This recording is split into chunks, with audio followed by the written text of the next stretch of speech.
বাচ্চারা সবজি খেতে চায় না, খুবই স্বাভাবিক। আমার বাচ্চারাও কিন্তু সবজি খেতে চায় না, কিন্তু এইভাবে যদি তৈরি করে দেয় তাহলে ওরা কিন্তু খুবই মজা করে খায়।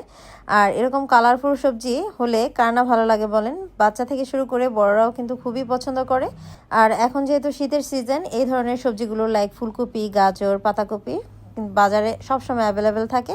তাই আমার বাসায় এই সময়টাতে এই রকমের সবজিটা আমি প্রায় তৈরি করে থাকি। এটা খেতেও মজার আর স্বাস্থ্যের জন্যও ভালো, আর রান্নাটাও কিন্তু খুবই সহজ। তাহলে চলুন আমার কিচেনে। আচ্ছা, আমি কিন্তু প্রথমে একটি বড় পেঁয়াজের অর্ধেকটা কুচি করে নিয়েছি, আর 5-6টা রসুন আমি কুচি করে রেখেছি, আর নিয়েছি 4-5টার মতো কাঁচামরিচ, এগুলোকে আমি কুচি করে নিয়েছি।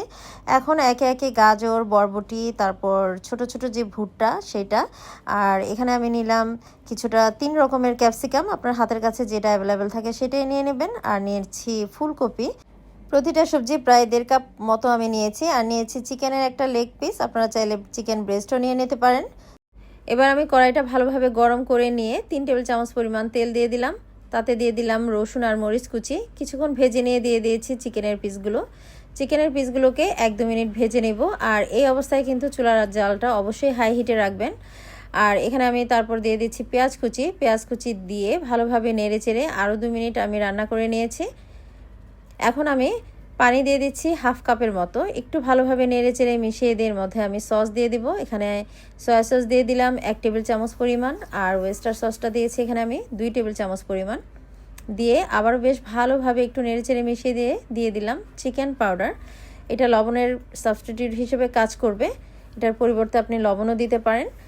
আর এখন আমি সবজিগুলো দিয়ে দিচ্ছি।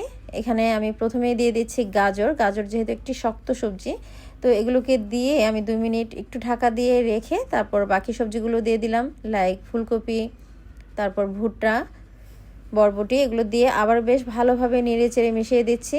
ঢাকনা দিয়ে ঢেকে হাই হিটে আমি আরও 3 থেকে 4 মিনিট রান্না করে নিয়েছি।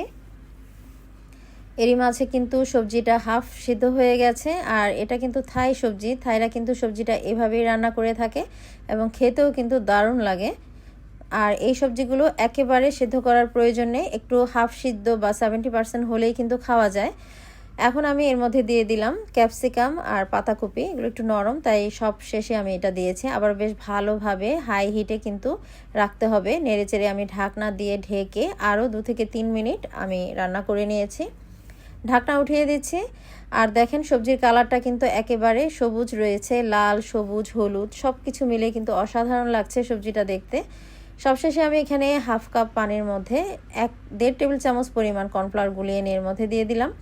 এই অবস্থা আপনারা চাইলে কিন্তু এখানে 1/2 চামচ চিনি অ্যাড করে দিতে পারেন, বাট চিনিটা আমার কাছে ভালো লাগে না তাই আমি এখানে অ্যাড করিনি। আবার বেশ ভালোভাবে নেড়েচেড়ে আমি মিশিয়ে দিচ্ছি। চুলার জালটা কিন্তু আমি এতক্ষণ হাইতে রেখেই সবজিটা রান্না করেছি। এই তো রেডি হয়ে গেল, দেখেন কত ঝটপট আর কত মজার একটি সবজি তৈরি হয়ে গেল। এটা তো আমার বাচ্চারা বাসায় খেতে খুবই পছন্দ করে এবং আমার কাছেও কিন্তু খুবই ভালো লাগে। আর এভাবে সবজি রান্না করে খেলে এটা কিন্তু খুবই হেলদি হয়, যেহেতু সবজিটা একেবারে গলে যায়নি, একটু ক্রাঞ্চিনেস ভাব থাকে। আর এভাবেই কিন্তু সবজিটা খেতে ভালো লাগে। এটা আপনারা যে কোনো কিছুর সাথে খেতে পারেন, ভাত, তারপর পোলাও বা ফ্রাইড রাইসের সাথে কিন্তু সার্ভ করতে পারেন, অথবা আপনি এমনিই খেতে পারেন। আমি তো এমনিই খেয়ে ফেলি, আমার কাছে এত ভালো লাগে। তো 1 বাটি সবজি তো আমি রান্না করে নিয়ে তারপর খেয়ে ফেলেছি। আমার কাছে এত ভালো লেগেছে এভাবে সবজিটা, আপনারা বাসায় ট্রাই করে দেখতে পারেন। তো রেসিপি ভালো লাগলে অবশ্যই শেয়ার করে দেবেন, একটি লাইক কমেন্ট করে জানাতে পারেন কেমন হয়েছে।